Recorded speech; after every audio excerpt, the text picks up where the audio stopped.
Hello, all. This is Ann Lund coming to you from the Eye Opener Society with my podcast, which I call Haunted and Waiting.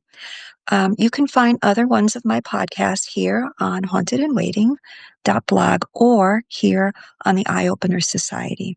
So if you get a chance, look at some of the Eye Opener Society's other podcasts.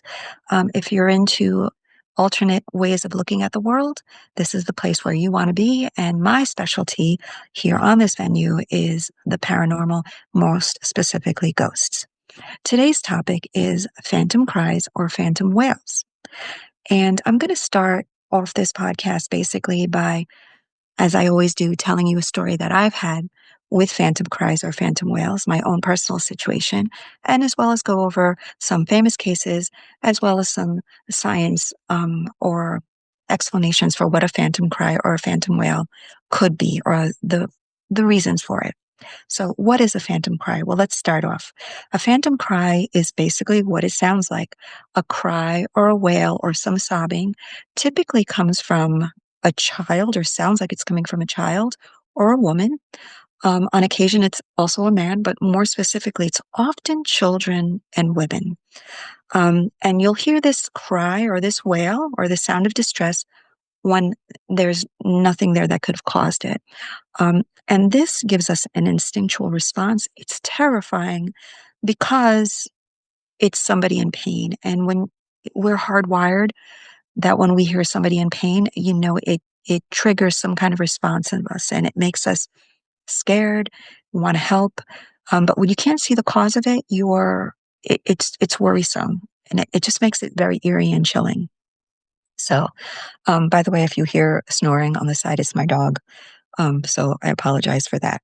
But let me go on. I'm going to start off with my first story. I always like to do that. I take this from my marble notebook.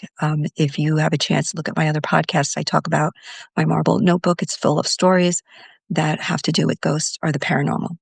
But this one occurred to me about 20 years ago when I had purchased a house. It was an old house, over 100 years old. To look at it, you would think it was haunted. Everything about it screamed haunted house. But actually, in the 5 years I lived there, we never had anything paranormal happen in the house except for two occasions. The first night I slept in the house, and then at the end, when I sold the house, it was a few days before I was going to give possession to the house to the next family. Um, those two incidents, and they both have to do with a phantom cry.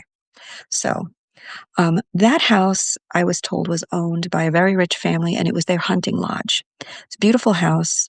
And my husband and I had closed on the house.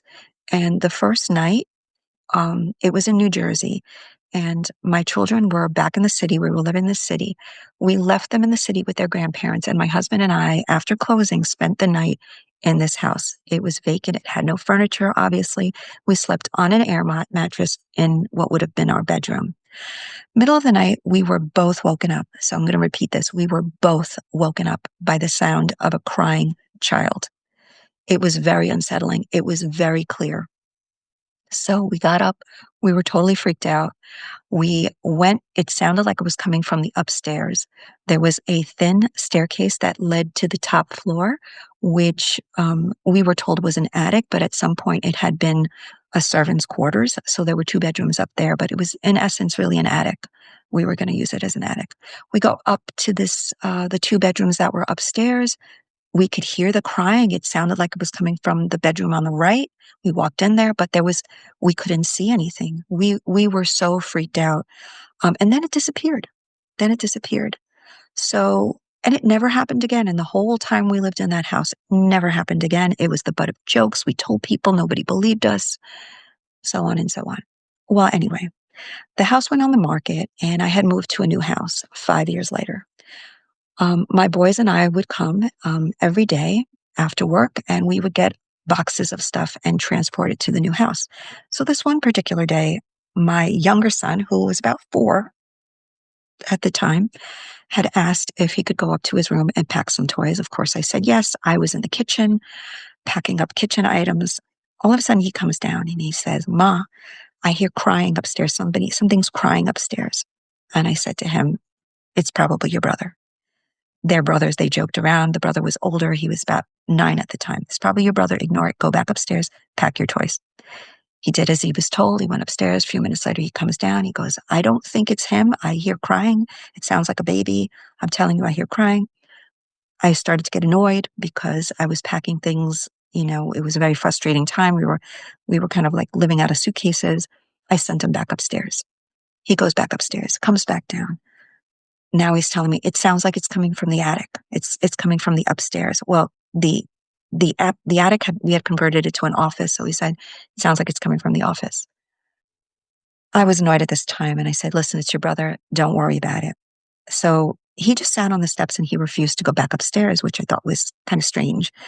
I should have paid attention to him. I actually do a blog post about children and spirits, and I wasn't even taking my advice here. So anyway, I grabbed a box and I went into the living room, and for the moment, then I heard the crying and I screamed at my son, the older one. I said, "Stop messing with your brother and come on, let's go." But when I went into the living room and looked into the driveway, my older son was in the car and he was listening to music in his earbuds and he was rocking his head. He was listening to music. And I turned to my younger son, who looked at me and said, "I told you something's crying upstairs." And we darted out of the house. So I never did find out what happened. I didn't stay in touch with the family that moved into the house, but that's an example clearly of a phantom cry. Wish I had looked up the research of the house, but I never did. So let's go into some really famous historical cases, and let's go to the legend of La Llorona, which is a Mexican folklore. La Llorona literally translates into weeping woman, okay, or grieving mother. So this is very common in Mexico, and the story changes from region to region, and it's actually been carried over the border into some southwestern towns that are on the border, seemingly probably people of Mexican descent who had moved into America carried the story with them, but it's common in that area. And basically, it's this older woman who the story goes that for numerous reasons, she was forced to drown her own children. So she killed her own children. Whether the story changes, whether it was because of heartbreak, losing their father, or betrayal, or wanting to get back at the father, it changes. But apparently, after drowning her children, she's crying and she screams, "Oh, my children," in America, but in Mexican or Spanish, it would be "Ay, mis hijos," which means, "Oh, my children," because she's grieving their loss. And apparently, she runs through these towns saying this. People claim to have seen it. If you go on TikTok, you can find videos of it. It's very, very strange. But again, that's an example of a phantom cry, again, in pain, crying. My next story is the Myrtles. I've discussed the Myrtles before. I've in one of my other podcasts, but the Myrtles story, if you're not familiar with it, was of an African slave who lived in the plantation. They had she was going to be leaving the plantation. They were going to move her. She was a house slave, so she was going to be moved from the house into the fields, which was a harder life. And not to downplay that being a slave in a house was not hard, but it was thought that to be in the fields, in the elements was actually harder. So the story, which is true, was that she poisoned the owner's children in hopes that she didn't want to kill them. She poisoned them in hope that they would get sick and she would bring them back to health, and that the plantation owner would keep her on the premise, knowing that she was helpful. She was a useful servant because she knew how to cure illnesses. Unfortunately, when she poisoned these children, I think she used oleander. She put a little bit too much poison in whatever it was that she fed them, and they actually died. And so her family then turned her in. She ran to the family who were field slaves for help, but they turned her in. She was hung. She's known to haunt the Myrtles plantation. Again, go to YouTube, go to TikTok, go to Facebook. You'll find tons of videos, pictures of her. But less reported are the phantom cries of the children. So apparently, if you stay overnight at the Myrtles, you can spend the night there. You will hear the children crying. Very unsettling, but it's again this phantom cry. Another one, I didn't see this when I went to Gettysburg, but it's the Gettysburg Phantom Child. Um, I didn't hear about this when I went to Gettysburg, but I've since researched it, and apparently this is another common occurrence. But in Gettysburg, several people have reported hearing a child cry in the woods outside of the battlefields. So, crying in the trees, walking through the trees, they claim to see the child, but hearing the child, I'm sorry, they do not claim to see the child, only hear the child. Again, this is what makes a distinction between a phantom cry and an apparition. An apparition, you would see the child. A phantom cry, you would just hear the child. So this is common, apparently. And what's odd about this is park rangers from the battlefields there claim that it tends to come from seasoned hikers and older people who are familiar with the area. Hikers that hike and camp tend to not be very skittish and don't scare easily. I'm an avid hiker. I tell you, I go out, I hear animals, I don't scare that quickly. But apparently, this sound scares them. And they describe the same thing, a sound of a scared child, but they don't see it. And it's been reported that there have been searches in the area and nothing turns up. What could it be? Maybe a child having seen their parent die or a shooting. Who knows? But again, another example of a phantom cry. So let's go into closing and why these cries. What are the possible explanation for these cries? Well, the first one is that it is a residual energy. So residual energy is just that, there's a belief that everything that lives on the earth leaves a certain amount of energy. Energy is neither created nor destroyed. We all heard that in school. So it's believed that sometimes these emotional moments can leave an imprint of an energy. And it kind of becomes like a recording that plays back under the right conditions over and over. So in the case of La Llorena, if she drowned her children and was crying, that energy just doesn't disappear. It stays there and it plays on a loop. And under the right conditions, either because a person is psychic, I believe everybody's psychic, to be honest, or the atmosphere is just for that area, like this certain time of year, like All Hallows Eve. Under those situations, the energy spikes and it comes out. Another one is what they call thin veiled moments. So that's when the veil between the living and the dead is thin, and you're picking up a part of time that's passed. So think of it as timeline shifts.